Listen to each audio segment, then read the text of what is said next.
जय हिंद एवरीवन। आज की वीडियो लेक्चर में हम लोग बात करने वाले हैं छठी शताब्दी ईसा पूर्व में राजनीतिक दशा, यानी इससे रिलेटेड जितना क्वेश्चन पूछा गया है आज तक सारे को हम लोग कंप्लीट करेंगे। आज से हम लोग महाजनपद का क्वेश्चन स्टार्ट करने जा रहे हैं। तो चलिए क्वेश्चन को देखते हैं कि क्या क्या क्वेश्चन पूछा गया है। क्वेश्चन नंबर वन लेते हैं। क्वेश्चन नंबर वन क्या बोल रहा है भाई, एक मिनट, चलो। क्वेश्चन नंबर वन बोल रहा है कि भारत के प्राचीनतम प्राप्त सिक्के, भारत में जो सबसे पहले सिक्के प्राप्त हुए हैं वो किस चीज के थे।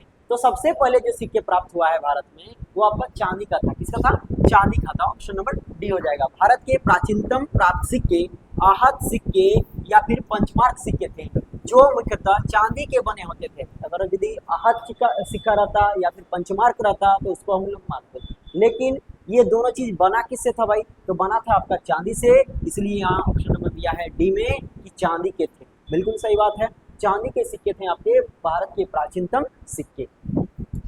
इनके ऊपर जो है ठप्पा देकर निशान बनाए जाते थे। किसके ऊपर? तो जो चांदी का सिक्का था ना उसके ऊपर। उसको क्या कहा जाता था भाई? आहत सिक्का या फिर पंचमार्क सिक्का। आप लोग का क्वेश्चन है कि आहत सिक्का और पंचमार्क सिक्का जो है किसके द्वारा चलाया गया है, कमेंट में फेंक के मारना है। किसके द्वारा चलाया गया है उसको बताना है, और इन्हें आहत सिक्के या फिर पंचमार्क सिक्के कहा जाता है। क्लियर हो गया? तो क्वेश्चन क्या था भाई? क्वेश्चन था आपका भारत के प्राचीनतम प्राप्त सिक्के क्या क्या है। तो आहत सिक्के और पंचमार्क सिक्के किस चीज के बने हुए थे? तो चांदी के बने हुए थे। तो वही चीज लिखा गया है कि जो भारत में सबसे पहला सिक्का चलाया गया वो चांदी का था। क्लियर है? अगला क्वेश्चन देखो। अगला क्वेश्चन बोल रहा है question number two. Question number two बोल रहा है निम्नलिखित में से कौन सा सही सुमेलित नहीं है। एक पूछेगा कि सही सुमेलित है, एक पूछ रहा है कि सही सुमेलित नहीं है। तो इसको बताना है। देखो, अंग चंपा, उसके बाद कौशल अहिस क्षण। इसमें क्या है भाई? ये है आपका महाजनपद है और उसकी राजधानी दिया है। क्या दिया है? महाजनपद और उसकी राजधानी। उसमें कौन सा सुमेलित नहीं है उसको देखना है। तो देखो, कौशल की राजधानी जो थी वो अहिष्छंद नहीं थी। कौशल की राजधानी क्या थी भाई? कौशल की राजधानी हुआ करती थी श्रावस्ती। कौशल की राजधानी क्या हुआ करती थी? श्रावस्ती। तो कौशल वाला क्या दिया है? गलत दिया है। तो यही आपका राइट आंसर हो जाएगा। बाकी अंग का राजधानी चंपा, अंग का चंपा, अंग चंप। उसके बाद वत्स का कौशाम्बी, वत्स का कौशाम्बी, वत्स का कौशाम्बी, वत्स का कौशाम्बी। उसके बाद मत्स्य नगर, क्या बोलते हैं? मत्स्य का विराटनगर। विराटनगर में बहुत ज्यादा मछली मिलेगा। देखो ट्रिक बता रहे हैं कि विराटनगर में क्या मिलेगा? सबसे ज्यादा मछली मिलेगा। तो विराटनगर मत्स्य की राजधानी विराटनगर, मत्स्य की राजधानी विराटनगर। वत्स और वत्स की कौशाम्बी। क्लियर है? उसके बाद अंक का चंपा और कौशल का क्या भाई? क्योंकि कौशल का क्या है? कि कौशल का है आपका श्रावस्ती, ना कि अहिष्छण। ये आपका गलत हो जाएगा। देखो, कौशल महाजनपद की राजधानी साकेत भी बोला जाता था। श्रावस्ती को साकेत भी बोला जाता था। तो कौशल महाजनपद की राजधानी साकेत या फिर श्रावस्ती हुआ करती थी। उत्तरी पंचाल की राजधानी अहिष्चंद्र थी। अब यहाँ पे पूछ गया ना कि अहिष्चंद्र किसकी राजधानी थी? तो किसकी थी? उत्तरी पंचाल की राजधानी। उत्तरी पंचाल की राजधानी क्या थी? तो अहिष्चंद्र थी। अहिष्चंद्र या फिर यहाँ पे लिखा हुआ है अहिष्छत्र। अच्छा, दक्षिणी पंचाल की राजधानी क्या थी भाई? तो दक्षिणी पंचाल की राजधानी थी कंपालिया।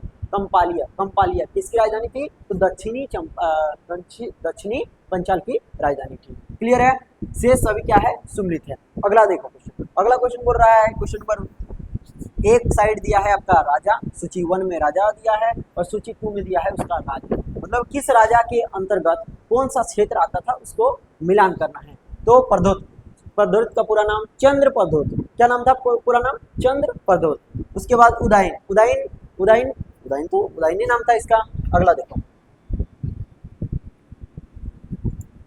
उसके बाद है अगला प्रसेनजीत का एरिया में कौन कौन से क्षेत्र आते थे उसको बताना है, और अजात शत्रु। देखो, इस तरह का जब भी क्वेश्चन आएगा ना तो हम हर एक वीडियो में बताए हैं, मतलब जब भी इस तरह का क्वेश्चन आया है सारे में बताए हैं क्या जाना है ऑप्शन में। और ऑप्शन में हम लोग को क्या चूज करना है भाई? हम लोग को एगो पता होता है ना, एगो पता होता है, उसके माध्यम से इस तरह का क्वेश्चन को सॉल्व कर सकते हैं। जैसे हम लोग को पता है क्या है भाई?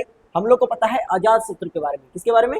अजात शत्रु के बारे में पता है। अजात शत्रु का क्या होगा भाई? अजात शत्रु की राजधानी कहाँ है? अजात शत्रु की राजधानी क्या थी? महाजनपद थी, मगध महाजनपद थी। तो अजात शत्रु यानी डी का मिलान क्या हो जाएगा? एक से हो जाएगा। देखो यहाँ पे देखो, एक में क्या है? एक में है आपका मगध है ना। अजात शत्रु की राजधानी क्या थी? मगध थी ना, मतलब उसका क्षेत्र था, राजधानी क्षेत्र था। मगध। मगध महाजनपद के राजा हुआ करते थे अजातशत्रु। कौन? अजातशत्रु कहाँ के राजा हुआ करते थे? मगध महाजनपद के। यानी डी का क्या हो जाएगा? 1 हो जाएगा। अब देखो डी का 1 किस में है? देखो डी का 1 यहाँ पे है और यहाँ पे है, माने बी में है और सी में है। क्लियर है? इसमें तो हम लोग आंसर नहीं निकाल पाए, कोई दिक्कत नहीं, लेकिन ई कंफर्म कर दिए कि ए और डी नहीं होगा। ए और डी क्या होगा? नहीं होगा। उसके बाद देखो, उसके बाद नाम छीना छीना लग रहा है, उदयन। उदयन के बारे में पढ़े हैं। उदयन, उदयन मतलब उदयन कहाँ का राजा था? उदयन राजा था आपका, उदयन कहाँ का राजा था? उदयन था आपका वत्स का। वत्स का राजा उदयन। हाँ बिल्कुल सही बात है, वत्स का राजा उदयन। यानी क्या हो जाएगा? बी का 2 हो जाएगा। बी का क्या हो जाएगा? 2 हो जाएगा। तो बी का 2 देखो किसमें है? इसमें है क्या? बी का 3 है, ये तो नहीं होगा। बी का 2 किसमें है? इसमें है, ऑप्शन नंबर सी। तो यही आपका राइट आंसर हो जाएगा, option number C. Option number C क्या हो जाएगा? राइट आंसर हो जाएगा। क्लियर है? अगला देखो, यहाँ पे सब चीज दे दिया है कि प्रधोत, प्रधोत कहाँ का राजा था? अवंती का राजा था। अवंती राज्य का राजा हुआ करता था, प्रधोत नाम था। चंद्र प्रधोत। उदयन वत्स का राजा था। प्रसंजीत कौशल का राजा था। और मगध नरेश थे हमारे अजातशत्रु। मगध नरेश कौन हो जाएंगे? अजातशत्रु। ई वाला तो फेमस है ना, अजातशत्रु वाला फेमस है, तो इसको याद रखो ना भाई। एगो याद रखोगे, फिर भी हम लोग का 50-50 में मामला फंस रहा था। 50-50 में तो तुक्का लगाएंगे तो एगो सही हो ही जाएगा ना। चलो अगला देखो, अगला क्वेश्चन है, वही वही चीज लिखा है। देखो, चंद्र प्रधोत किस प्राचीन गणराज्य के राजा थे? यही क्वेश्चन था जो ये वाला हम लोग पढ़े ना 4 गो। तभी हम लोग देखें कहाँ के? चंद्र प्रधोत नहीं, प्रधोत देखो अवंती के राजा हैं, तो क्या आ जाएगा? Direct option number C. Chandra Pradyot किस राज्य गणराज्य के राजा थे? तो अवंती के राजा हुआ करते थे आपका चंद्र प्रधोत। अवंती के राजा, अवंती के राजा क्या नाम था? चंद्र प्रधोत। अगला क्वेश्चन देखो, चंद्र प्रधोत अवंती का शासक था। बुद्ध काल में अवंती की राजधानी कहाँ थी भाई? महिष्मती हुआ करती थी, जहां, या फिर उज्जैनी बोल सकते हैं, उज्जैनी या फिर महिष्मती। किसकी राजधानी हुआ करती थी? अवंती की राजधानी हुआ करती थी। अवंती के राजा चंद्र प्रधोत। चंद्र प्रधोत कहाँ के राजा थे? अवंती के राजा। राजधानी तो महिष्मती बोलो या फिर उज्जैनी बोलो। बिंबिसार के समय मगध के साथ चंद्र प्रधोत का मैत्रीपूर्ण संबंध था। जब बिंबिसार का शासनकाल चल रहा था, कहाँ पे? मगध राज्य में, तब ऐसा कहा जाता है कि बिंबिसार के साथ चंद्र प्रधोत का जो था वो दोस्तीपूर्ण वाला संबंध था, मतलब दोनों फ्रेंड थे। एक बार क्या हुआ था ना, चंद्र प्रधोत को पंडु रोग ग्रसित होने, देखो एक बार क्या हुआ था ना, चंद्र प्रधोत को असहाय रोग हो गया था, जिसका लाइलाज बीमारी बोला जाता है, मतलब इलाज ही नहीं था उसका। तो इस ये बात पता चला किसको? बिंबिसार को, मगध के राजा बिंबिसार को। तो बिंबिसार बोला कि अच्छा चंद्र प्रधोत को इस तरह का दिक्कत है, तो अपने यहाँ से बिंबिसार ने अपने यहाँ से अपना राजवेद को चंद्र प्रधोत के सेवा में भेजा था, और वो राजवेद जो था वो चंद्र प्रधोत को उस बीमारी से मुक्त कर दिया। फिर क्या हुआ? तो फिर आपका चंद्र प्रधोत खुश होकर अपना गोटे साम्राज्य को, यानी अवंती राज को बिंबिसार को दे दिया था कि महाराज आपने मेरा जान बचाया है, इसलिए मैं अपना सारा संपत्ति, अपना सारा राज्य आपके चरणों में निछावर करता हूँ। इस तरह का दोस्ती निभाया जाता था तब। तो बिंबिसार ने अपने राजवेद जीवक को, अच्छा कौन सा राजवेद को भेजा था? तो जीवक नामक राजवेद को भेजा था। किसको? जीवक नामक राजवेद को भेजा था चंद्र प्रधोत के सेवा में, उसके उपचार हेतु भेजा था। अवंती 6ठी शताब्दी ईसा पूर्व का प्रमुख राजतंत्रात्मक महाजनपद था, जबकि मूल प्रश्न गणराज्य का उल्लेख हुआ है, जो कि मतलब देखो राजतंत्र में महाजनपद था, लेकिन यहाँ पे गणराज्य शब्द का प्रयोग किया है। वही चीज बोल रहा है कि ये जो है त्रुटिपूर्ण है, मतलब थोड़ा सा गलत है। कोई दिक्कत नहीं है, खाली क्वेश्चन हम लोग को समझ में आया ना कि अवंती किस राज के, सॉरी अवंती के राजा कौन थे? तो अवंती के राजा थे हमारे चंद्र प्रधोत। कौन थे? चंद्र प्रधोत। क्लियर है? अवंती का राजधानी कहाँ था? उसको याद रखना है, महिष्मती या फिर उज्जैनी। यहाँ के शासक चंद्र प्रधोत। इसको कौन बचाया था? तो बिंबिसार, मगध का राजा बिंबिसार बचाया था। क्या हो गया था इनको? असहाय बीमारी या फिर लाइलाज बीमारी हो गया था। मतलब इसको यहाँ पे लिखा है एकदम फ्रेश से, पंडु रोग, पंडु रोग से ग्रसित था। पंडु रोग क्या होता है हमको नहीं पता, लेकिन सर्च उच कर लीजिएगा। तो ये पूछा नहीं जाता है कि किस रोग से ग्रसित थे। चलो अगला देखो, अगला क्वेश्चन है, अभिलेखीय साक्ष्य से प्रकट होता है कि नंद राजा के आदेश से एक नहर खोदी गई थी। नंद राजा जो था उनके आदेश से एगो क्या खोदा गया था? नहर खोदा गया था। ये किस अभिलेख से पता चलता है? तो कलिंग अभिलेखीय साक्ष्य से प्रकट होता है कि नंद राजा के आदेश से एक नहर खोदी गई थी। ये कहाँ के राजा थे? तो भाई कलिंग के थे ना। कलिंग में पता चला है कि खारवेल के हाथी गुफा अभिलेख से, नाम क्या है अभिलेख का? हाथी गुफा अभिलेख में राजा नंद का उल्लेख मिलता है। इसके अनुसार जो है नंद राजा जो है जिनसेन, नंद राजा कौन थे? जिनसेन की एक प्रतिमा उठा ले गया था और उसे कलिंग में एक नहर का निर्माण करवाया था। क्लियर है? अगला देखो, अगला क्वेश्चन है उज्जैन का प्राचीन काल में नाम क्या था? मतलब उज्जैन का और एक नाम क्या था? तो उज्जैन का अभी हम लोग देखे ना, क्या था? अवंतिका। अवंतिका अवंती की राजधानी उज्जैन या फिर महिष्मती। तो अवंतिका हो जाएगा ऑप्शन में, मतलब आंसर में। देखो अवंतिका है। चलो अगला क्वेश्चन देखो, अगला क्वेश्चन हो जाएगा आपका, देखो मध्य प्रदेश में स्थित है। कहाँ पे है भाई? कोई पूछेगा कि उज्जैन कहाँ पे है, तो मध्य प्रदेश में है सर। मध्य प्रदेश में स्थित उज्जैन को भारत के प्राचीनतम ऐतिहासिक नगरों में गिना जाता है। यह 16 महाजनपदों में से एक, अवंती की 2 राजधानियां में से एक थी। मतलब अवंती की 2 राजधानी थी, उसमें से एक था उज्जैन। एक क्या था? महिष्मती, दूसरा क्या था? उज्जैन। क्लियर है? वही चीज लिखा हुआ है। उत्तरी अवंती की राजधानी उज्जैनी तथा दक्षिणी अवंती की राजधानी जो है महिष्मती थी। यानी अवंती जो था बहुत बड़ा एरिया में था, तो इसको 2 भाग में डिवाइड कर दिया गया था। और जो उत्तर वाला एरिया था उसकी राजधानी था क्या? तो उज्जैनी था। और दक्षिणी की राजधानी था महिष्मती। क्या था दक्षिणी की राजधानी? महिष्मती था। पुराणों में उज्जैन को अवंतिका भी कहा जाता है। अवंतिका किसी लड़की की बात यहाँ नहीं हो रही है, यहाँ हो रहा है कि पुराणों में कहा गया है उज्जैन के बारे में कि इसका नाम अवंतिका है। क्लियर है? अगला क्वेश्चन, निम्नलिखित मानचित्र में से प्राचीन भारत में पाए जाने वाले 16 महाजनपदों में 4 दर्शाया गया है। देखो 16 महाजनपद की चर्चा किया गया है, जिसमें 4 यहाँ दर्शाया गया है। 1 2 3 4 ABCD। अब बताना है कि ये कौन कौन से हैं। तो हम लोग ऑप्शन में आते हैं। देखो यहाँ पे क्या हो सकता है? पता है यहाँ पे क्या हो सकता है भाई? मत्स्य हो सकता है। हाँ बिल्कुल मत्स्य हो सकता है।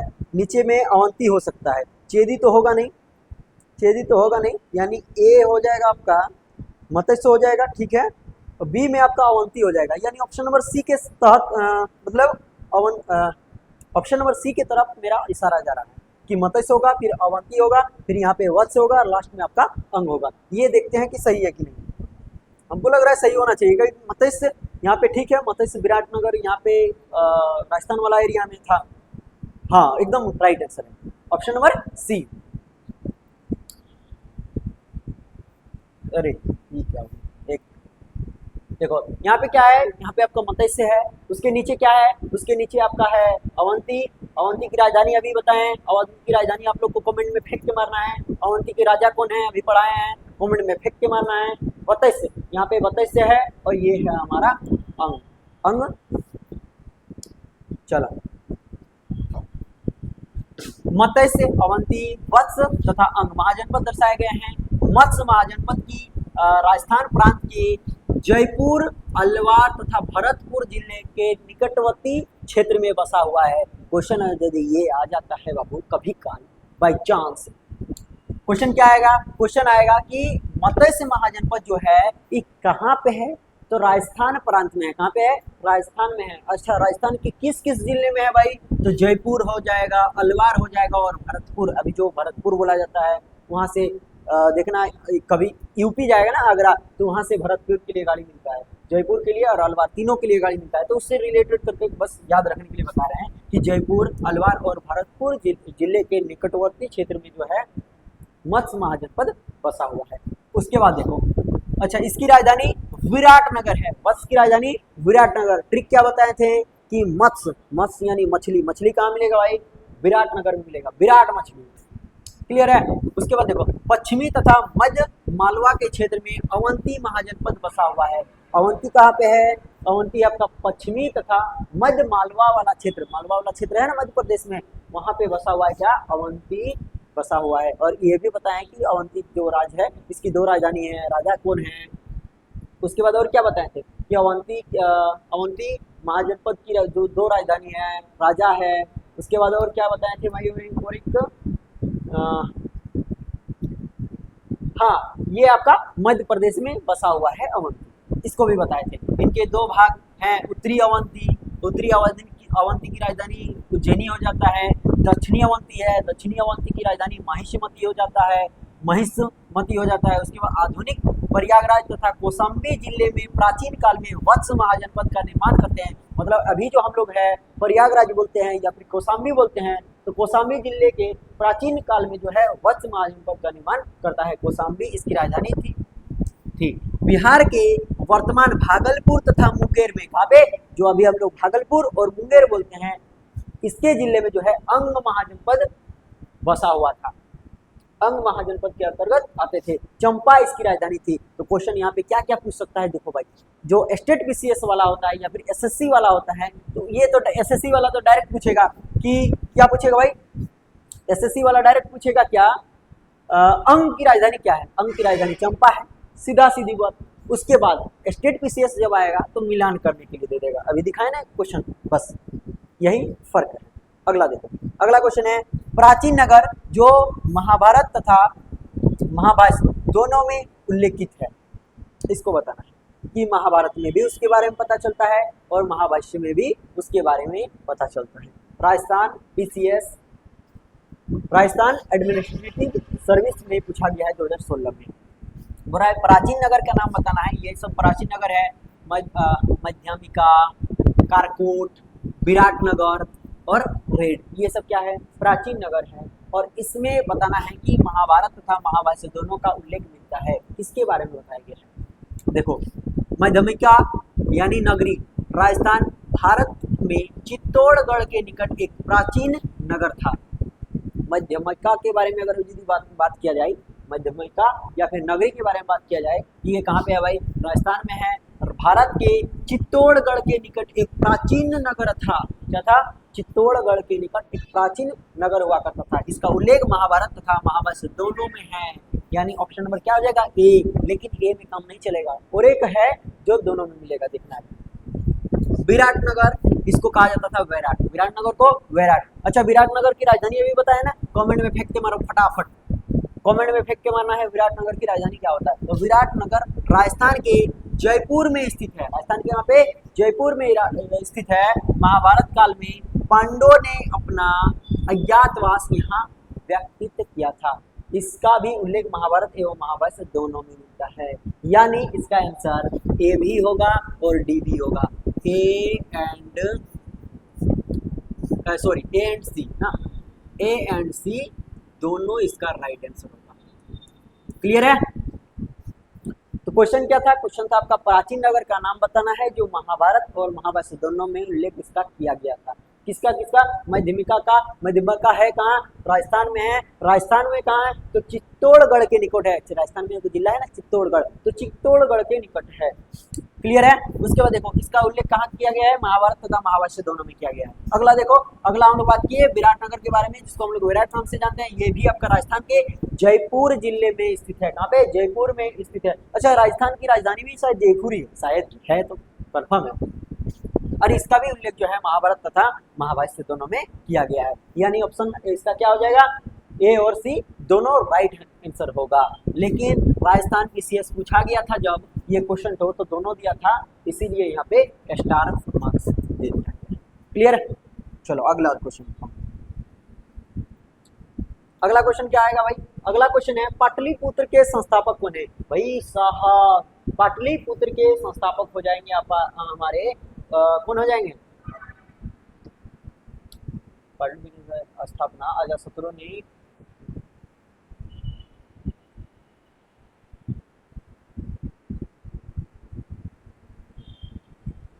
ये हो जाएगा, उदयन हो जाएगा। पाटलिपुत्र के संस्थापक ना, पाटलिपुत्र के संस्थापक हो जाएगा आपका कौन, अजातशत्रु। पाटलिपुत्र का जो स्थापना किया था वो अजातशत्रु ने किया था, लेकिन उदयन क्या किया था, पाटलिपुत्र राजधानी बनाया था। तो यहाँ पे अजातशत्रु ना होने के कारण हम ऑप्शन नंबर ए के साथ जाएंगे। और ये पूछा गया है, 2 बार पूछा गया है, एक बार 48 बीपीएससी में और 52 बीपीएससी 2008 में पूछा गया क्वेश्चन है। क्लियर है। देखो पाटलिपुत्र की स्थापना अजातशत्रु ने गंगा तथा सोन नदी के संगम पर पाटलिग्राम के एक किला बनाकर की थी। उदयन ने, देखो अभी बता ना कि उदयन ने क्या किया था, मगध साम्राज्य की राजधानी राजगृह से क्या किया था, पाटलिपुत्र स्थानांतरित किया था। क्लियर है? तो क्वेश्चन क्या था, क्वेश्चन था कि पाटलिपुत्र का स्थापना कौन किया, यानी इसका स्थापना उसको बनाया कौन, उसको बनाया था कौन भाई, उसको बनाया था अजातशत्रु ने। किसको? पाटलिपुत्र को। संस्थापक कौन हो जाते हैं? अजातशत्रु। लेकिन इसी का बेटा था उदयन। बिंबिसार आएगा, बिंबिसार का आएगा बेटा अजातशत्रु आएगा। इन लोग को बोला गया पितृहीनता का, कि अपने बाप को मार दिया था। आगे पढ़ना है, अभी इसको बारे में बताया नहीं है ना, इसके बारे में कल वीडियो अपलोड करेंगे। तो पाटलिपुत्र के संस्थापक कौन है? अजातशत्रु। पाटलिपुत्र को राजधानी किसने बनाया? तो राजधानी बनाया था क्या बोलते हैं इसको, राजगृह से लेके पाटलिपुत्र स्थानांतरित किया था कौन? उदयन। तो ऑप्शन नंबर ए के साथ जा सकते हैं, लेकिन हालांकि मेरे अनुसार तो ये क्वेश्चन ही गलत है, और क्वेश्चन यदि गलत है सही है तो ऑप्शन गलत है भाई, दोनों में से एक होगा। यहाँ तो या फिर क्वेश्चन को सही करने के लिए यहाँ पे लिखो कि पाटलिपुत्र मगध की राजधानी किसने पाटलिपुत्र स्थानांतरित किया था, तो उसके अनुसार आ जाएगा उदयन। या फिर ऑप्शन को चेंज करो, यहाँ पे उदयन की जगह में क्या देना होगा, उदयन की जगह में दो अजातशत्रु। बस क्लियर है। अगला क्वेश्चन देखो, अगला question, question number 10। Question number 10 बोल रहा है कि मगध साम्राज्य की राजधानी पाटलिपुत्र के बारे में निम्नलिखित में से कौन सा कथन सही है? मगध साम्राज्य के बारे में बताना है, और मगध साम्राज्य में जो है राजधानी उसका पाटलिपुत्र, इसके बारे में बताना है। पाटलिपुत्र पूर्वी गंगा नदी से एवं उत्तरी चंपा नदी से घिरा हुआ है। हाँ पगला, अभी हम लोग देखे ना, गंगा नदी और सोन नदी के संगम पर घिरा हुआ है, तो जहां पे आएगा गंगा नदी और सोन नदी उसको आंसर मारेंगे। पाटलिपुत्र उत्तर में गंगा नदी एवं पश्चिम में सोन नदी से घिरा हुआ है, बिल्कुल सही बात है। अगला देखो, अगला क्वेश्चन देखो, प्राचीन पाटलिपुत्र आधुनिक नाम क्या है, मतलब अभी का नाम क्या है? पटना है। उत्तर में गंगा नदी और पश्चिम में सोन नदी से घिरा हुआ है। आप लोग को कमेंट में फैक्ट मानना है कि सोन नदी जो है कहाँ से बहना स्टार्ट करती है, और किन किन राज्यों जाके यहाँ पे मिल जाती है पाटलिपुत्र में। अगला क्वेश्चन, पाटलिपुत्र को किस शासक ने सर्वप्रथम अपनी राजधानी बनाया था? पाटलिपुत्र को सबसे पहले अपना राजधानी कौन बनाया था? तो पाटलिपुत्र को सबसे पहले अपना राजधानी बनाया था कौन भाई? अजातशत्रु ने। कौन? अजातशत्रु ने। क्यों भाई? क्योंकि उसे क्या कहा जाता है, उसके बारे में क्या कहा जाता है कि उसके द्वारा ही जो है पाटलिपुत्र का स्थापना किया गया था। संस्थापक माने हैं हम लोग किसको? अजातशत्रु को। अजातशत्रु को माने है ना।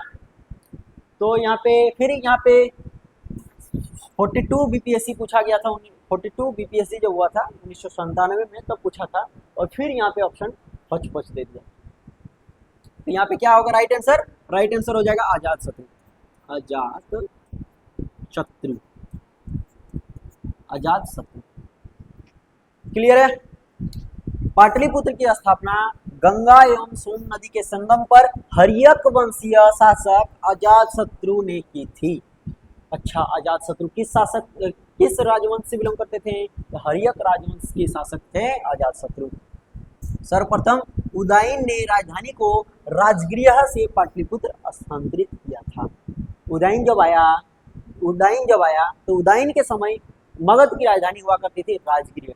मगध की राजधानी कहाँ हुआ करती थी? राजगृह। तो उदयन ने बोला कि हमको राजगृह अच्छा नहीं लग रहा है, राजधानी को चेंज किया जाए, तो चेंज करके पाटलिपुत्र स्थानांतरित कर दिया था। अगला देखो क्वेश्चन, अगला क्वेश्चन है निम्नलिखित में से किस राजा ने पाटलिपुत्र बसाया? तो अभी हम लोग देखे ना भाई, अभी हम लोग क्या देखे? पाटलिपुत्र को कौन बसाया? पाटलिपुत्र को बसाया अजातशत्रु। ऑप्शन नंबर मारो सी और आगे बढ़ो, इसमें क्या लेना देना। अगला क्वेश्चन देखो, किस शासक द्वारा सर्वप्रथम पाटलिपुत्र का राजधानी के रूप में चयन किया गया? अजातशत्रु। Option number A. अच्छा, राजधानी के रूप में, यहाँ पे देखो भाई ट्विस्ट है क्वेश्चन में क्या ट्विस्ट है? किस शासक द्वारा सर्वप्रथम पाटलिपुत्र को राजधानी के रूप में चयन किया गया? राजधानी के रूप में चयन किया गया था उदयन के द्वारा। किसके द्वारा? उदयन के द्वारा। और पाटलिपुत्र को बसाया गया अजातशत्रु के द्वारा। ये ध्यान में रखना, यहाँ पे राजधानी पूछ रहा है, सीधा ये पूछता किस शासक द्वारा सर्वप्रथम पाटलिपुत्र के रूप में चयन किया गया या फिर पाटलिपुत्र को बसाया गया था, तो अजातशत्रु होता। लेकिन पाटलिपुत्र को राजधानी के रूप में बसाया गया किसके द्वारा? उदयन के द्वारा। क्लियर है? ट्विस्ट है क्वेश्चन का भाई। अगला क्वेश्चन देखो, प्राचीन काल में गंगा के दक्षिण क्षेत्र को क्या कहा जाता था? जो प्राचीन काल था उसमें गंगा के जो दक्षिण वाला क्षेत्र था उसको कहा जाता था क्या भाई? मगध कहा जाता था ना। जो गंगा बहता है उसके नीचे वाला क्षेत्र को तो मगध कहा जाता था। तो ऑप्शन नंबर में तो है नहीं मगध, तक्षशिला है, चोल है, और यहाँ पे भी तो है, देखो ना, उपयुक्त में से कोई नहीं, ऑप्शन नंबर ई मारो। तो प्राचीन काल में गंगा के दक्षिणी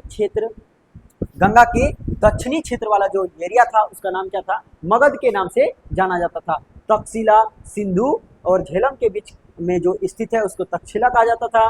चोल जो है गोदावरी के दक्षिण में स्थित था चोल, और अनर्त जो था वो प्राचीन भारत में वैदिक कालीन एक साम्राज्य था।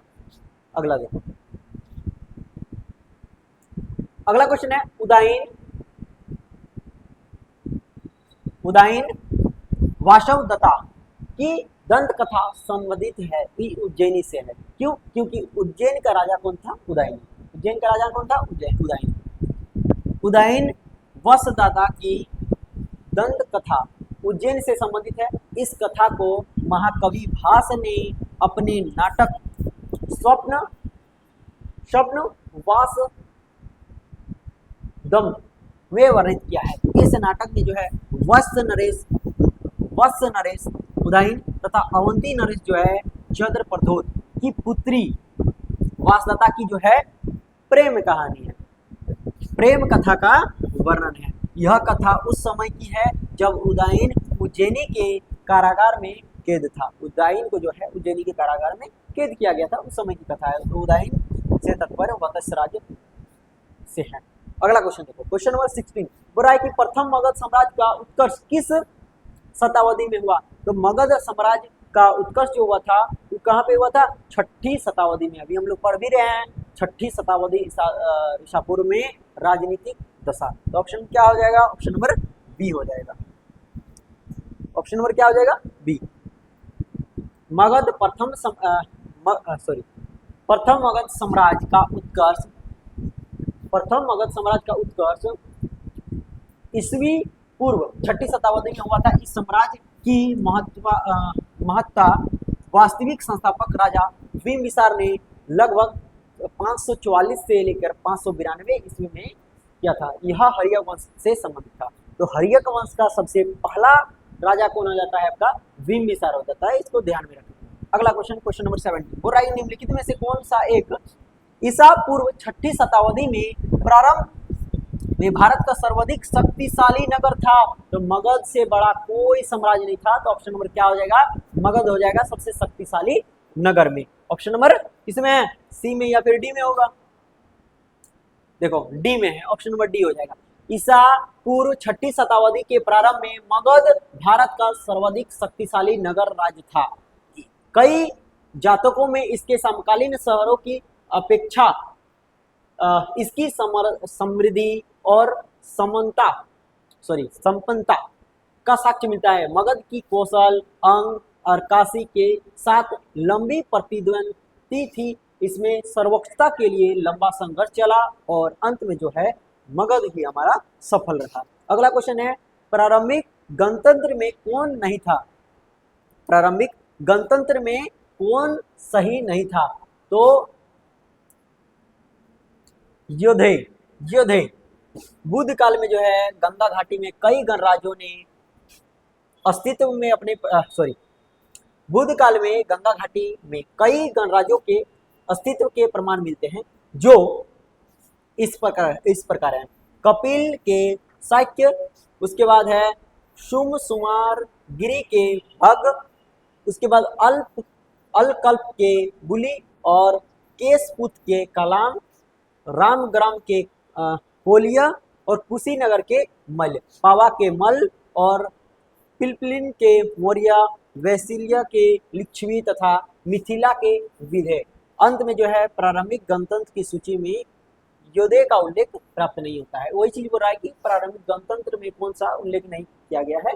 तो योधे का उल्लेख नहीं किया गया है। बाकी हम लोग शाक्य के बारे में देख लिए, लिच्छवी के बारे में देख ही लिए। अगला क्वेश्चन देखो, अरे अगला क्वेश्चन हो जाता है आपका, विश्व का पहला गणतंत्र वैशाली के किसके द्वारा स्थापित किया गया था? वैशाली में जो है किसके द्वारा स्थापित किया गया था?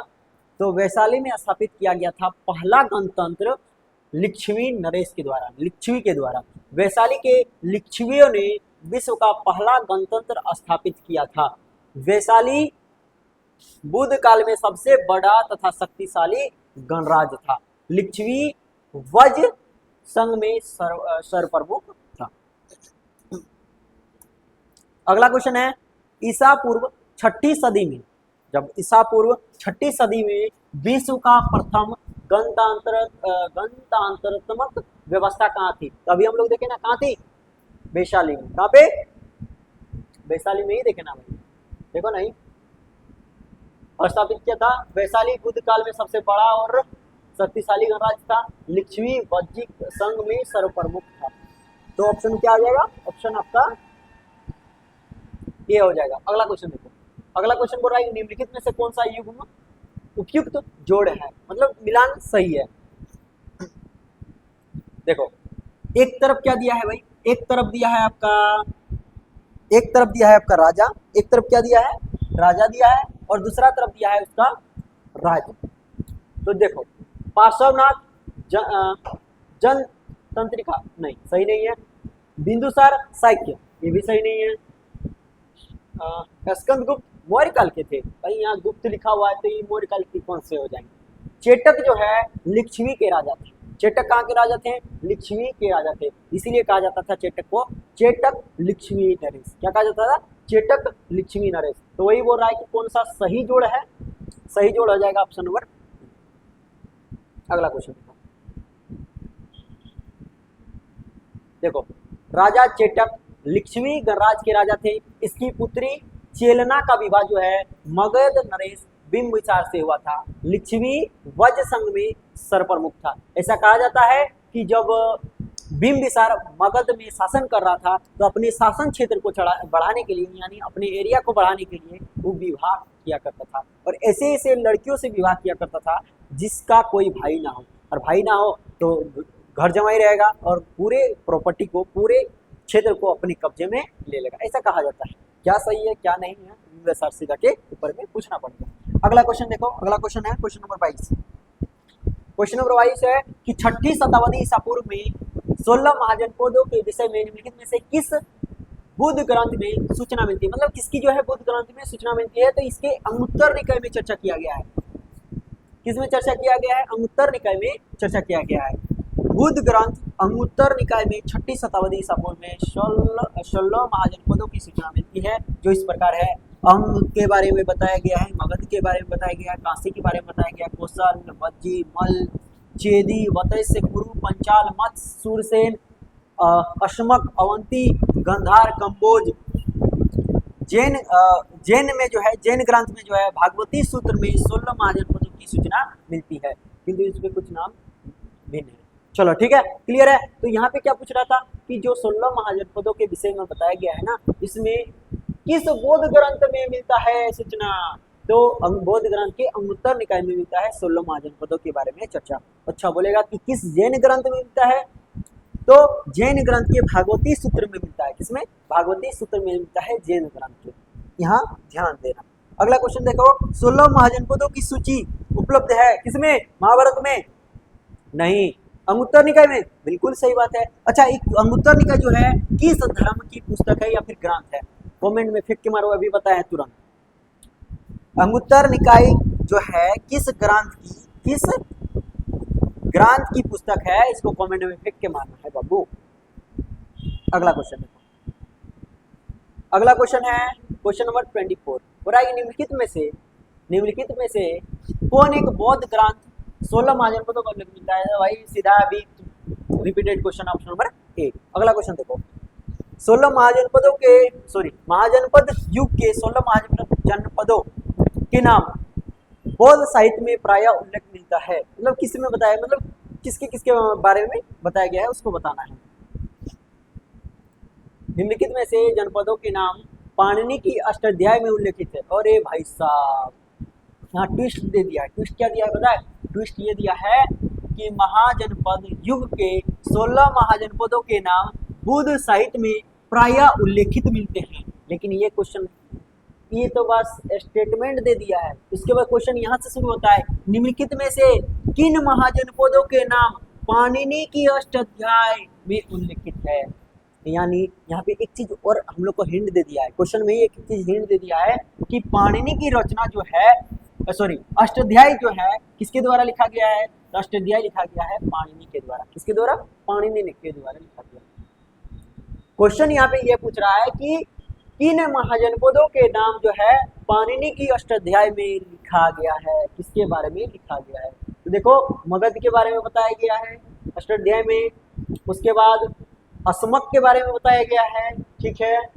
वत्स के बारे में तो नहीं बताया है, तो वत्स काट दो, यानी ई जिसमें है उसको काट दो, ई यहाँ है काट दो, ई यहाँ है काट दो, यहाँ पे भी ई है काट दो। ऑप्शन नंबर ये आपका राइट आंसर हो जाएगा। यानी मगध, असमक और कंबोज के बारे में जो है पाणिनि की अष्टाध्याय में लिखा गया है। क्लियर है?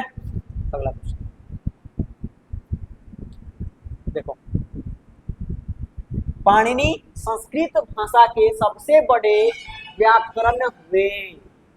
समझ रहा है? क्वेश्चन आएगा कि पाणिनि जो है, पाणिनि के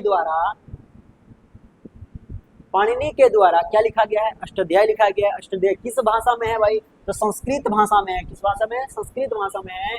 इनका जन्म तत्कालीन उत्तर पश्चिम भारत के गांधार में हुआ था। किसका? तो पाणिनि का।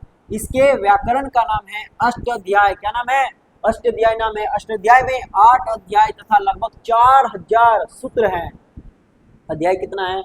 चैप्टर को है 8 गो, इसलिए कहा गया अष्टाध्याय। लेकिन इसका जो सूत्र है 4000 सूत्र है। पाणिनि के अष्टाध्याय में उल्लेखित प्रमुख जनपद आ जाता है मगध। मगध के बारे में बताया है, असमक के बारे में बताया है, कंबोज के बारे में लिखा है, गंधार के बारे में लिखा है। गंधार के बारे में क्या लिखेगा भाई? गंधार में तो इसका जन्म हुआ है, तो अपने जन्म स्थल के बारे में नहीं लिखेगा। हम यदि बुक लिखेंगे और अपने जन्म स्थल के बारे में नहीं लिखेंगे, हो सकता है क्या? तो उसके बाद सूर्यसेन के बारे में लिखा है। बौद्ध ग्रंथ अंगुत्तर निकाय और जैन ग्रंथ भगवती सूत्र में जो है 16 महाजनपदों की चर्चा मिलती है। इसको हम लोग तब से देखते आ रहे हैं। क्लियर है? अगला क्वेश्चन देखो, अगला क्वेश्चन देखो, ये क्वेश्चन नंबर 26 बोल रहा है कि निम्नलिखित में से किस ग्रंथों में प्राचीन भारत के 16 महाजनपदों यानी 16 महाजनपद की सूची मिलती है? नीचे दिए गए किस में बताया गया? अंगुत्तर निकाय में। बिल्कुल सही बात है भाई, अंगुत्तर निकाय में अभी देखें। भागवती सूत्र में, बिल्कुल सही बात है। और शास्त्र में देखे क्या? नहीं, तो काट दो। 1 जिसमें है काट दो, 1 इसमें है काट दो, 1 इसमें है काट दो।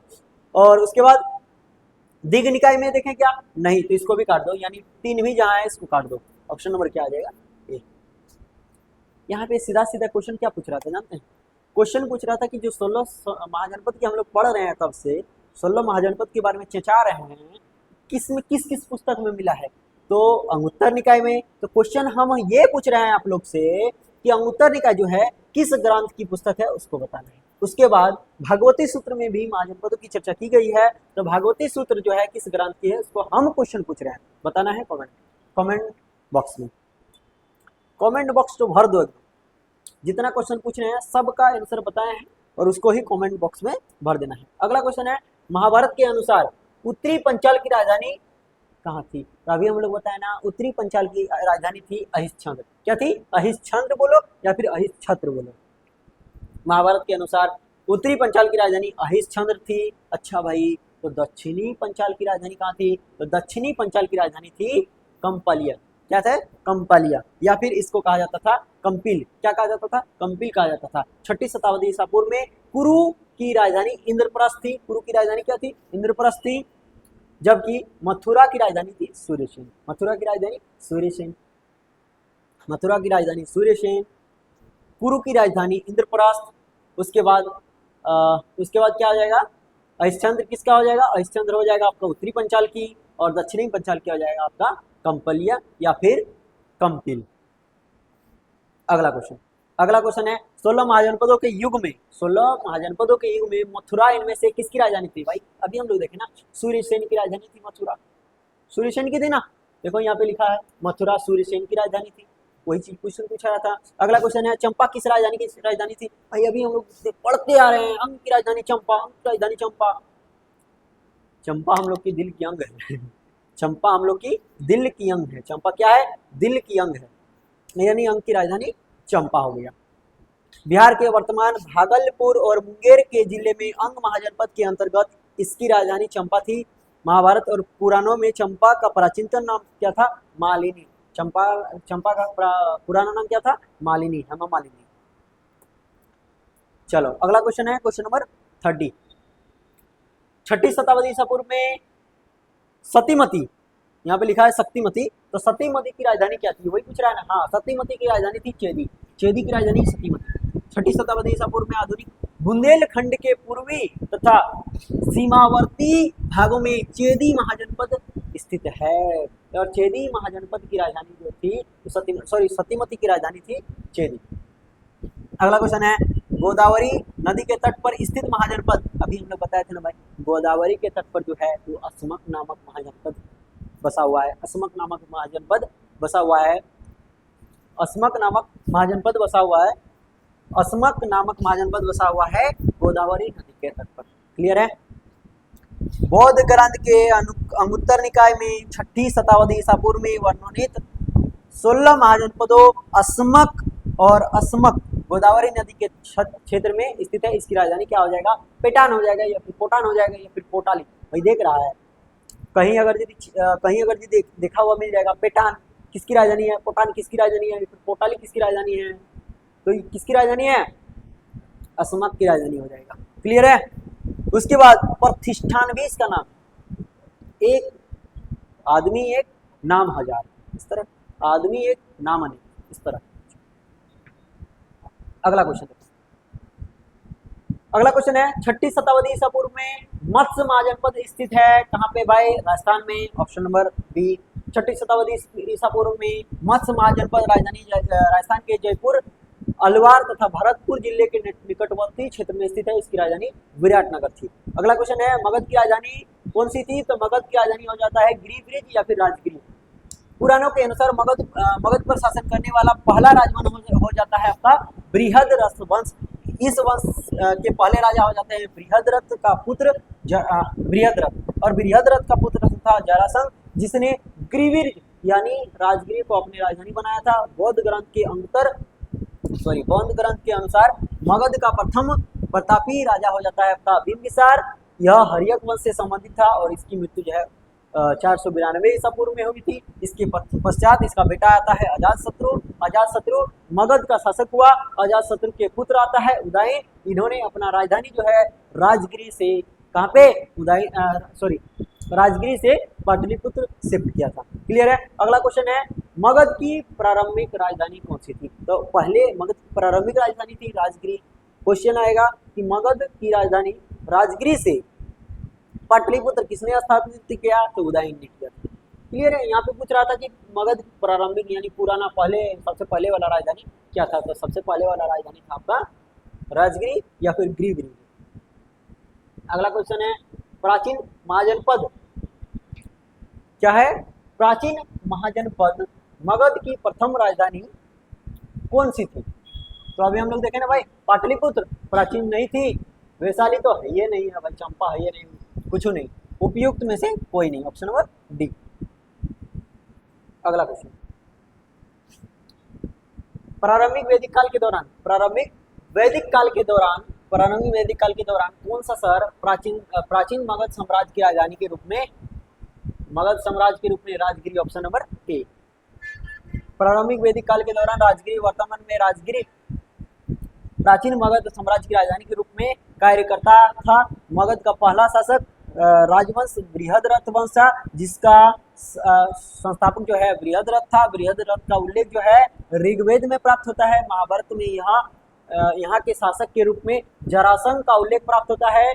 जरासंध और भीम की लड़ाई को महामल्लयुद्ध कहा गया है। इसको आगे बताएंगे जब इसका थ्योरी वाला करेंगे तब। छठी शताब्दी ईसा पूर्व में हर्यक वंशी शासक बिंबिसार के नेतृत्व में मगध साम्राज्य का पूरा स्थान हुआ था। अगला क्वेश्चन है निम्नलिखित में से एक मगध साम्राज्य की राजधानी नहीं थी। भाई गिरिविरिज थी, राजगिरी थी, पाटलिपुत्र थी, कौशाम्बी कभी नहीं हुआ है। ऑप्शन नंबर डी हो जाएगा। गिरिविरिज या फिर राजगिरी और पाटलिपुत्र प्राचीन काल में क्रमशः मगध साम्राज्य की राजधानियां रही, जबकि कौशाम्बी वत्स महाजनपद की राजधानी थी।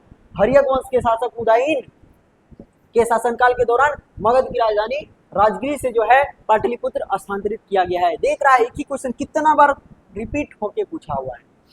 अगला क्वेश्चन है कि प्राचीन श्रावस्ती का नगर विन्यास किस आकृति का है। अरे भाई साहब, प्राचीन श्रावस्ती का नगर विन्यास किस आकृति का है भाई? तो किस आकृति का है? अर्धचंद्राकार है। किसका है? अर्धचंद्राकार है। ऑप्शन नंबर बी हो जाएगा। प्राचीन श्रावस्ती की पहचान जो है अलेक्जेंडर कनिंघम ने उत्तर प्रदेश की श्रावस्ती के निकट सहेत महत नामक स्थान से की है। उत्खननों के आधार पर ज्ञात होता है कि प्राचीन श्रावस्ती का नगर विन्यास जो है अर्धचंद्राकार पाया गया है। क्लियर है? अगला क्वेश्चन देखो, क्वेश्चन नंबर 40। अच्छा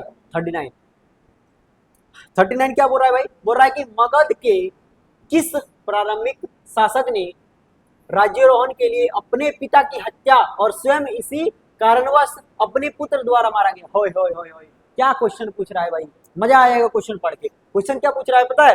क्वेश्चन पूछ रहा है अजात शत्रु के बारे में। अजात शत्रु क्या क्या था पता है? राजा बनने के लिए अपने बाप को मार दिया, और उसी तरह करके इसके साथ भी होता है, इसका बेटा इसको मार देता है अजात शत्रु को।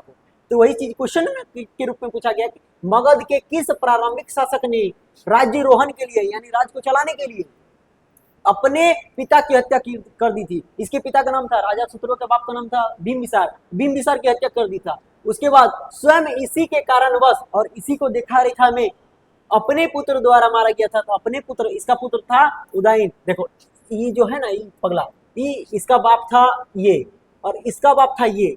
तो ये जब राजा बनने के लिए अपने बाप को मार सकता है, तो क्या ये राजा बनने के लिए अपने बाप को नहीं मार सकता है? तो यही पूछ रहा था इसके बारे में कि मगध का मतलब कौन सा राजा था जिन्होंने अपने बाप का हत्या कर दिया और उसी तरह उसका बेटा ने उसका हत्या कर दिया। तो अजातशत्रु, ऑप्शन नंबर बी हो जाएगा। मगध शासक अजातशत्रु 492 से 460 ईसा पूर्व में अपने पिता हर्यक वंश के संस्थापक बिंबिसार की हत्या कर राजगद्दी पर बैठा था। इसकी हत्या इसी के पुत्र उदयन यानी कौशाम्बी के वत्स राजा उदयन से भिन्न, मतलब जो कौशाम्बी का राजा था वत्स उदयन, उससे अलग था, ने कर दी थी। क्लियर है? अगला क्वेश्चन देखो। अगला क्वेश्चन है 40 नंबर। क्वेश्चन बोल रहा है कि निम्नलिखित में से किस महान शासक ने प्राचीन हर्यक वंश की स्थापना की थी? तो हर्यक वंश का स्थापना बिंबिसार के द्वारा किया गया था। ऑप्शन नंबर ए। अगला क्वेश्चन है अजातशत्रु के वंश का नाम क्या था? तो अजातशत्रु के वंश का नाम था हर्यक वंश। हर्यक वंश के संस्थापक बिंबिसार। बिंबिसार का बेटा अजातशत्रु। अजातशत्रु का बेटा उदयन। उदयन का बेटा कमेंट में फेंक के मारो।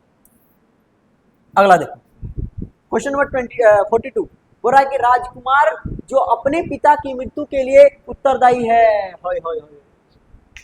अजातशत्रु, वही चीज तो पूछ रहा है। वह राजकुमार का नाम बताना है जिन्होंने अपने पिता की मृत्यु के लिए उत्तरदायी माना जाता है, मतलब उसके पिता का मृत्यु उसी के द्वारा किया गया है। किसके द्वारा? अजातशत्रु के द्वारा। अगला क्वेश्चन है क्वेश्चन नंबर 43 बोल रहा है किसने मगध साम्राज्य में वज्र गणसंघ को हराकर आत्मसात किया था?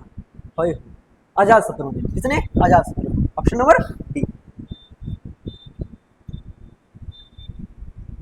देखो यहाँ पे देखो, वैशाली वज्र संघ का प्रमुख गणराज्य था। यहाँ के शासक लिच्छवी थे, लिच्छवी नरेश बताए हैं।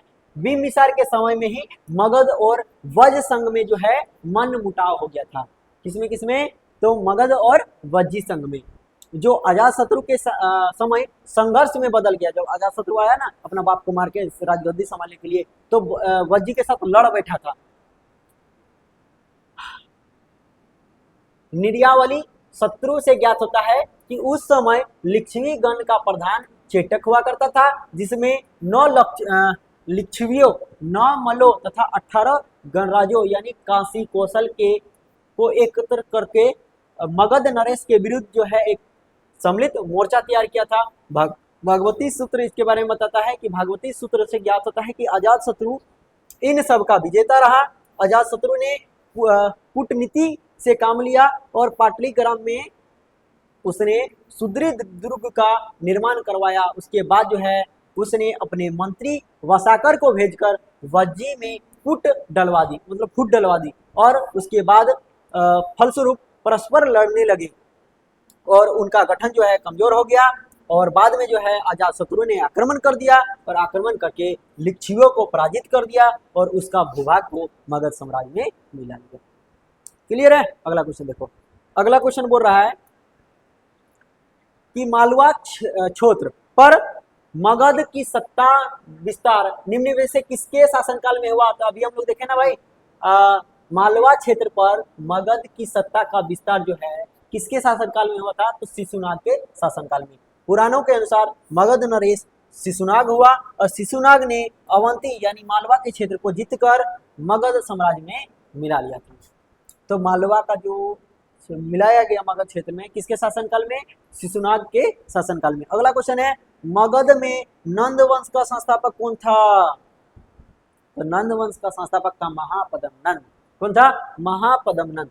मगध पर शिशुनाग वंश के पश्चात नंद वंश का जो है वर्चस्व स्थापित हुआ। नंद वंश के संस्थापक महापद्म नंद अथवा उग्रसेन था। पुराणों में महापद्म नंद को सर्व छत्रतांत्मक और अप्रोपर परशुराम कहा गया है। अगला क्वेश्चन देखो, बोल रहा है क्वेश्चन कि शिशुनाग वंश के बाद मगध यानी बिहार पर किस वंश को शासन, मतलब किस वंश का शासन हुआ? तो शिशुनाग वंश के बाद नंद वंश का शासन हुआ था। Option number C. अगला क्वेश्चन देखो, मगध का कौन सा सम्राट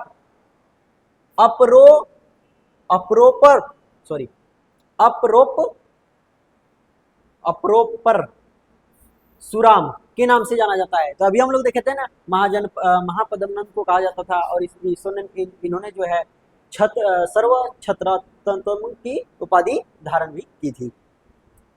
अगला क्वेश्चन देखो, 47 हो गया, 48 देखो। अगला क्वेश्चन है 48 नंबर, बोल रहा है कि बनारसी को निम्नलिखित में से किसने अपनी द्वितीय राजधानी बनाया था? तो बनारसी को द्वितीय राजधानी के रूप में बसाया था कौन भाई? बिंबिसार है तो ऑप्शन में नहीं, तो ऑप्शन यानी गलत है। 2007 में पूछा गया है यूपी जीआईसी के एग्जाम में। देखो, 6ठी शताब्दी ईसा पूर्व में बनारसी काशी महाजनपद की राजधानी थी। बनारसी किसकी राजधानी थी? काशी महाजनपद की राजधानी हुआ करती थी बनारसी, जिसे हर्यक वंश के शासक बिंबिसार ने कौशल नरेश प्रसन्नजित की बहन कौशल देवी के साथ जो है विवाह करके दहेज के रूप में लिया था। क्लियर है? इसी प्रकार अजातशत्रु के समय में जो है प्रसन्नजित ने अपनी पुत्री वजीरा का विवाह जो है अजातशत्रु के से कर काशी के ऊपर उसका अधिकार स्वीकार कर लिया। कालांतर में, मतलब बाद में, शिशुनाग ने जब वैशाली को अपनी राजधानी बनाया तो उसने अपने पुत्र को बनारसी का उप राजा नियुक्त किया था। बता दिया गया है, विकल्पों में स्पष्ट नहीं है कि बनारसी को अपनी द्वितीय राजधानी किसने बनाया था। क्लियर है? हम भी वही सोच रहे थे। उत्तर चलो क्लियर है। ये डिक्लेयर नहीं किया गया है कि जो इस सब शासक में से किसने वाराणसी को द्वितीय राजधानी के रूप में माना था। इसका डिलीट हो गया होगा हमको लग रहा है इसका प्रश्न। अगला क्वेश्चन है कि नंद वंश के पश्चात मगध पर किस राजवंश का, अरे भाई नंद के बाद महापद्म, सॉरी नंद वंश बोल रहा है ना, नंद वंश के संस्थापक महापद्म नंद, इसके बाद आता है मौर्य वंश। कौन आता है भाई? नंद वंश के बाद मौर्य वंश की स्थापना होता है। मगध के नंद वंश की स्थापना शिशुनाग वंश के अंत करके की गई थी। मतलब नंद वंश जो बसाया गया था उस शिशुनाग वंश को खत्म करके बसाया गया था। फिर नंद वंश में कुल 9 राजा हुए थे। नंद वंश के अंतिम काल में जनता से बलपूर्वक धन वसूलने तथा छोटी मोटी वस्तुओं पर भारी कर लगाने के कारण जनता शासकों के विरुद्ध हो गई। देख रहा है कि जनता को पिछले, भाई इतिहास इसलिए पढ़ना चाहिए कि देखो जनता को बहुत सता रहा था वहाँ के राजा, जनता ने क्या किया, उसको हटा के दूसरा शासन वहां पे स्थापित कर दिया। वही चीज लिखा हुआ है ना, नंद वंश के अंतिम काल में जो है जनता से बलपूर्वक धन वसूलने और छोटी मोटी वस्तुओं पर भारी कर लगाने के कारण जनता शासकों के विरुद्ध हो गई। किसके विरुद्ध? शासकों के विरुद्ध हो गई और चारों ओर से घृणा और असंतोष का वातावरण व्याप्त हो गया। इसी को लाभ उठाकर जो है चंद्रगुप्त मौर्य ने चाणक्य के सहयोग से घनानंद को हराकर, घनानंद को पराजित कर मगध में सत्ता स्थापित की थी और नंद वंश का अंत किया था। तो नंद वंश के अंतिम संस्थापक कौन, अंतिम राजा कौन हो जाते हैं? धनानंद। और धनानंद का अंत कौन किया? तो चंद्रगुप्त मौर्य।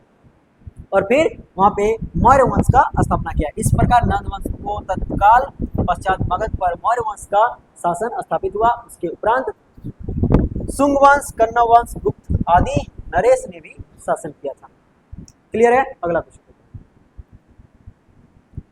अगला क्वेश्चन है, राजा नंद का उल्लेख करने वाला अभिलेख प्रमाण मिलता है। राजा नंद का उल्लेख करने वाला अभिलेखीय प्रमाण है खारवेल का हाथी गुफा अभिलेख। कलिंग के चेदी वंश का सबसे प्रतापी शासक खारवेल था। इसके विषय में जानकारी का प्रमुख स्रोत इसका हाथी गुफा अभिलेख है। नंद वंशीय शासक महापद्मनंद द्वारा कलिंग में नहर खुदवाया गया जाने का उल्लेख भी मिलता है और इस अभिलेख में किया गया है यह अर्थात नहरों की राजधानी देने वाला प्रथम अभिलेख साक्ष्य है। कौन सा? खारवेल का हाथी गुफा अभिलेख। किसका है भाई?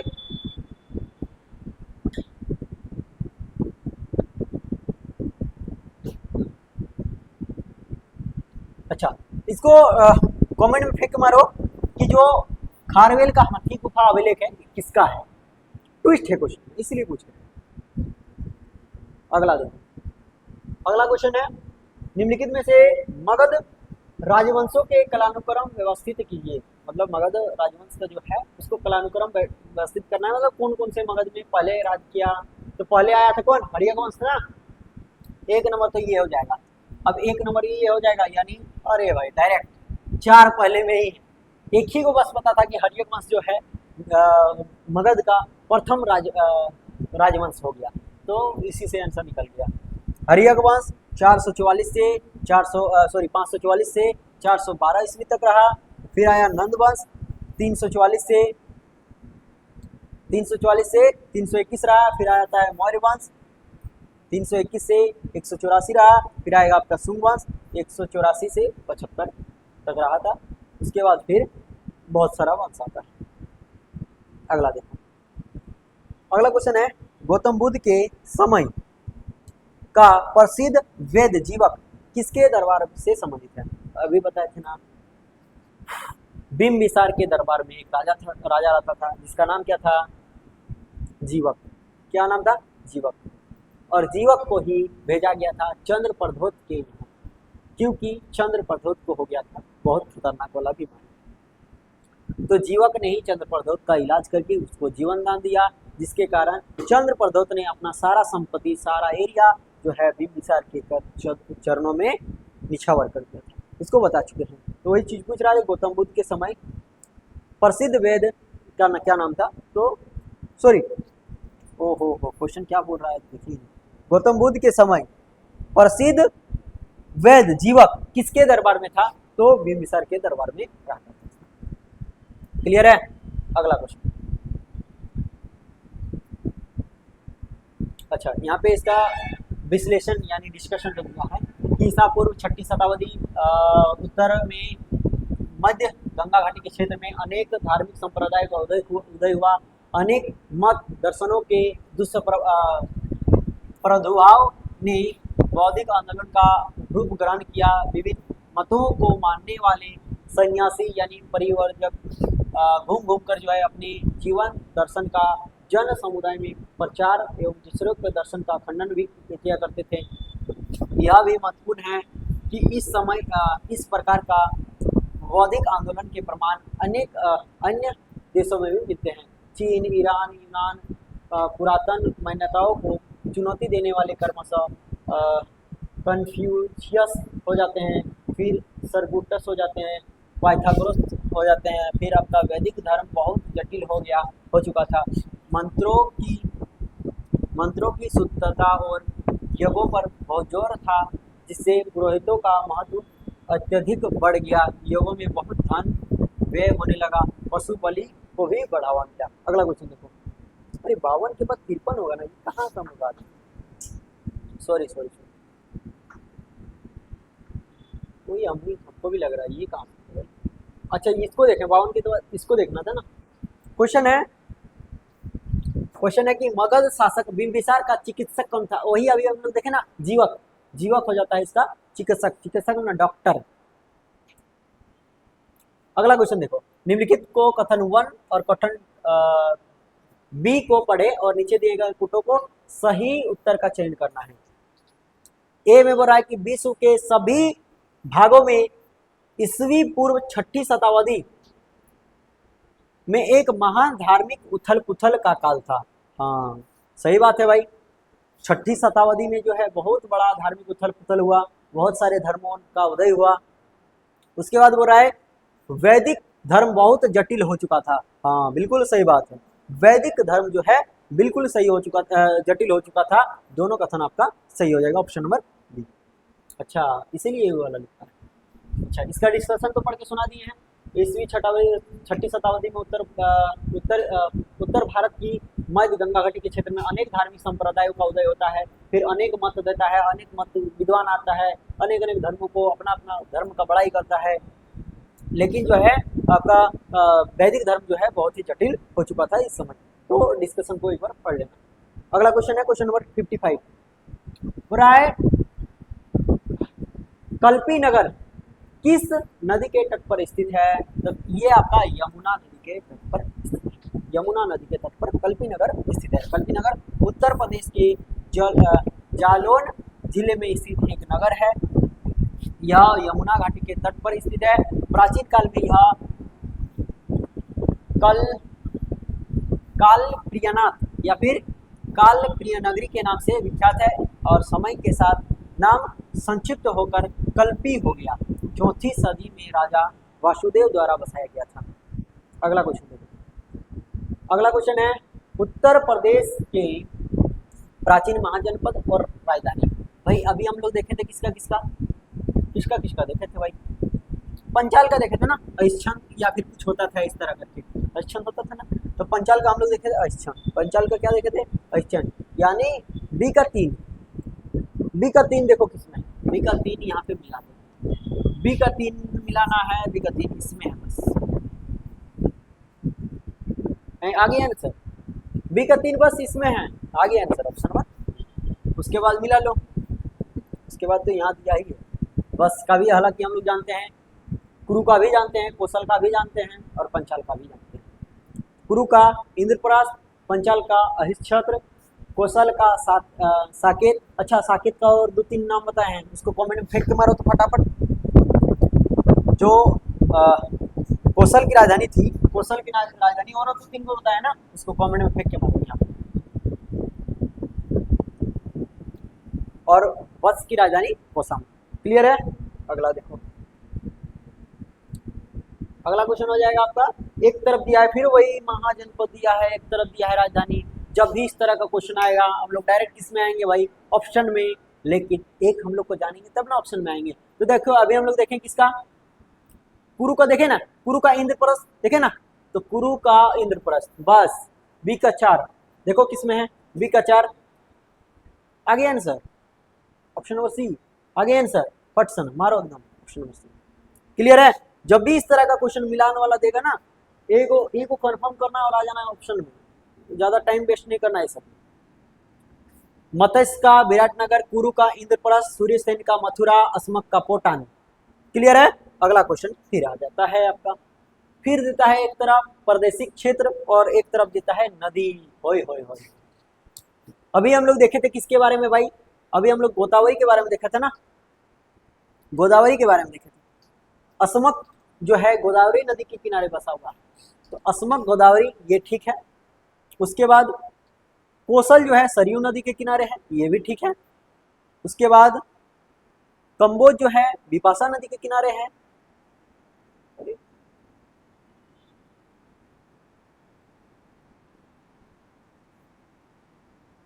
एक मिनट।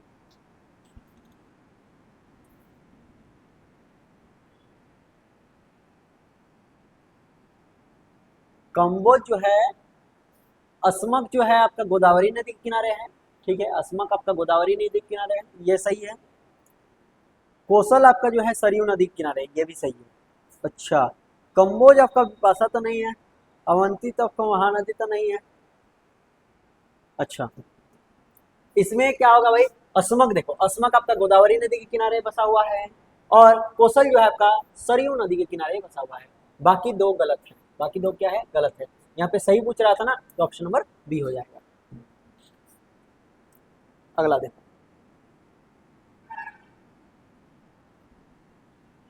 उनसठ हो गया, सॉरी 59 करना है ना। अब देखो, निम्नलिखित में से कौन सा सम्मिलित नहीं है। कंबोज की राजधानी हटक, कंबोज जाएंगे खोलेंगे फाटक, राजधानी हो जाएगा हटक, क्लियर है। उसके बाद अस्मक का राजधानी पोटाली या फिर पोटल, अस्मक का राजधानी पोटाली या फिर पोटल, पोटल।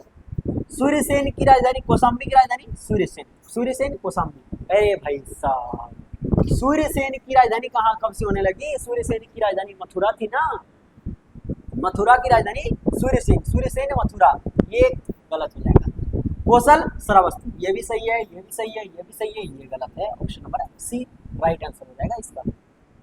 अगला क्वेश्चन हो जाएगा आपका, अगला क्वेश्चन क्या है भाई, वर्तमान उत्तर प्रदेश में, वर्तमान उत्तर प्रदेश में भारत के प्राचीनतम 16 महाजनपदों में से कुल कितने महाजनपद स्थित है, मतलब यूपी में जो है कितने महाजनपद हैं, तो यूपी में आपका 8 महाजनपद है। छठी शताब्दी ईसा पूर्व के दौरान 16 महाजनपदों में कुल 8 महाजनपद जो है आपका वर्तमान उत्तर प्रदेश में हो जाता है। इसके नाम इस प्रकार को हो जाता है कि कुरु हो जाता है, पंचाल, काशी, कौशल, सूर्यसेन, चेदी, वत्स और मल, ये महाजनपद आपका 8 उत्तर प्रदेश से हो जाता है। अगला क्वेश्चन यूपी पीसीएस में पूछा होगा पक्का, देखो यूपी आरओ में पूछा गया, क्लियर है। अगला क्वेश्चन, अगला क्वेश्चन हो जाता है आपका, निम्नलिखित में से कौन सा, निम्नलिखित में से कौन सा एक कथन प्राचीन भारत की श्रेणी में श्रेणी व्यवस्था के बारे में असत्य है। और देखो असत्य पूछ रहा है ना, श्रेणी व्यापारियों और कारीगरों का संगठन था, सही बात है भाई। उसके बाद उत्पादित वस्तुओं की गुणवत्ता और कीमत संबंधित श्रेणी द्वारा निर्धारित की जाती थी, सही है ये भी। श्रेणी अपने सदस्यों के आचरण पर भी नियंत्रण रखती थी, ये भी सही है। श्रेणी व्यवस्था मात्र उत्तर भारत में प्रचलित थी, भाई ऐसा कैसे हो सकता है कि श्रेणी व्यवस्था सिर्फ उत्तर भारत में होगा, दक्षिण भारत में यदि एक जगह में हो जाएगा ना, तो ये स्टेटमेंट आपका गलत कर सकता है। ये जब भी स्ट्रीम इतना स्ट्रीम बात पूछेगा ना, बताएगा ना, तो ये गलत मानना है। तो ऑप्शन नंबर क्या हो जाएगा, राइट आंसर। क्लियर है, स्ट्रीम वर्ड को यूपीएससी स्टेट पीसीएस गलत मानता है। प्राचीन काल में एक ही शिल्प अथवा व्यवसाय करने वाले को समूह के श्रेणी में एक संज्ञा की, मतलब प्राचीन कालीन भारत में एक ही शिल्प अथवा व्यवसाय करने वाले के समूह को श्रेणी की संज्ञा दी जाती थी, मतलब श्रेणी कहा जाता था। इसके उद्भव का एक महत्वपूर्ण कारण उत्तर वैदिक काल में उद्योग तथा धंधों में जो है स्थानीकरण से हुआ था। श्रेणियां देश के व्यापार वाणिज्य का संचालन, वस्तुओं की गुणवत्ता और कीमत का निर्धारण के साथ साथ अपने सदस्यों के आचरण पर भी नियंत्रण करती थी। उत्तर भारत के साथ साथ दक्षिण भारत में भी श्रेणियों के प्रचलन का उल्लेख मिलता है। तो भाई एक स्ट्रीम वर्ड हो जाता है ना कि सिर्फ उत्तर भारत में होगा, सिर्फ हम ही जो विश्व को ज्ञान की प्राप्ति दिला सकते हैं, ऐसा थोड़ी होता है। चलो ये टॉपिक आपका कंप्लीट हो जाता है बाबू। इसके बाद हम लोग यूनानी आक्रमण देखेंगे। क्या देखेंगे, यूनानी आक्रमण। तो मिलते हैं नेक्स्ट वीडियो में, तब तक के लिए जय हिंद।